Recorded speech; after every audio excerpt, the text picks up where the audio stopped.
Okay, so this will be my first kind of techie poi video.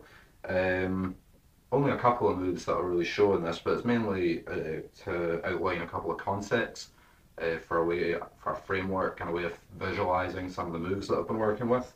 And it's based on the length of one poi. In that one poi fits into the length of your arms, one, two, and three times. That works for vertically as well. You can rotate it 45 degrees to be on your X-plane as well.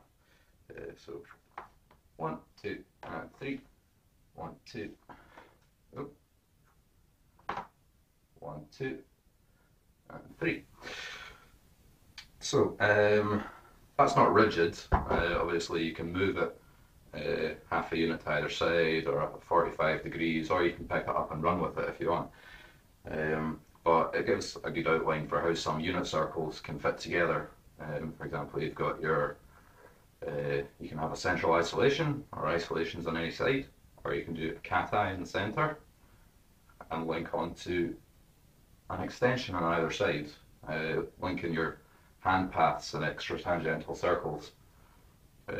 Notice that in this example, you only do half a cateye as you pass through the center point, but you do a full beat of extension.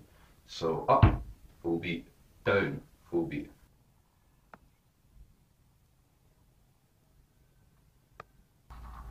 This also has a possibility of a cateye flare, which I took footage of earlier, which I'll video edit in, but I'll explain it just before I go into it.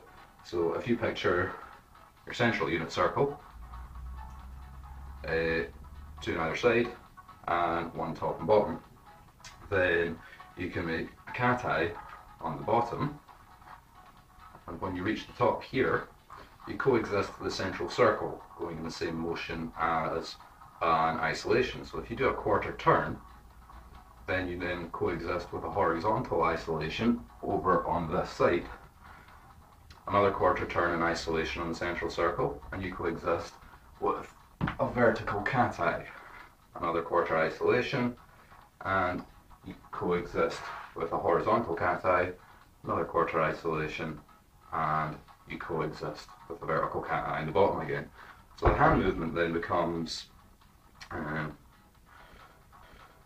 trace, quarter,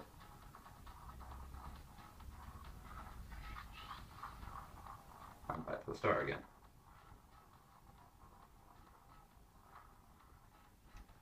So I'll video edit that in.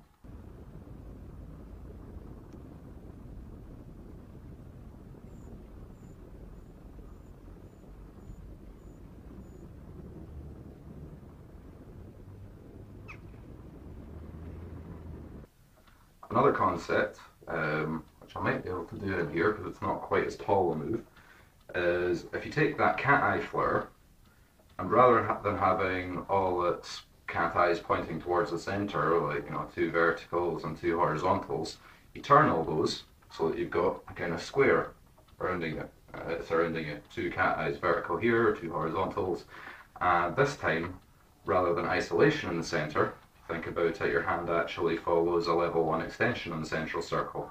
So you do your horizontal cateye there, a vertical.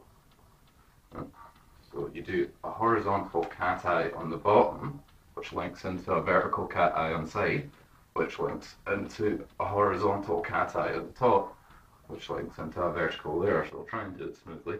1, 2, 3, 4, 1. Another thing I've been working on quite a lot, which I'm sure everyone's seen before, but I've just been playing around with it to see if any ideas come up, is this isolated pendulum versus cap, a downward facing cap. I use the isolated pendulum quite a lot because it gives you a nice clean entry point to these hybrids. A point to mention though is that if this penduluming hand becomes static, and it does a static pendulum, then the radius of the cap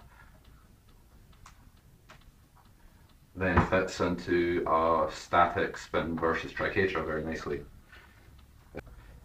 that's it for now. I'll go outside, maybe take a few videos, post up another couple of ideas once I've put something together.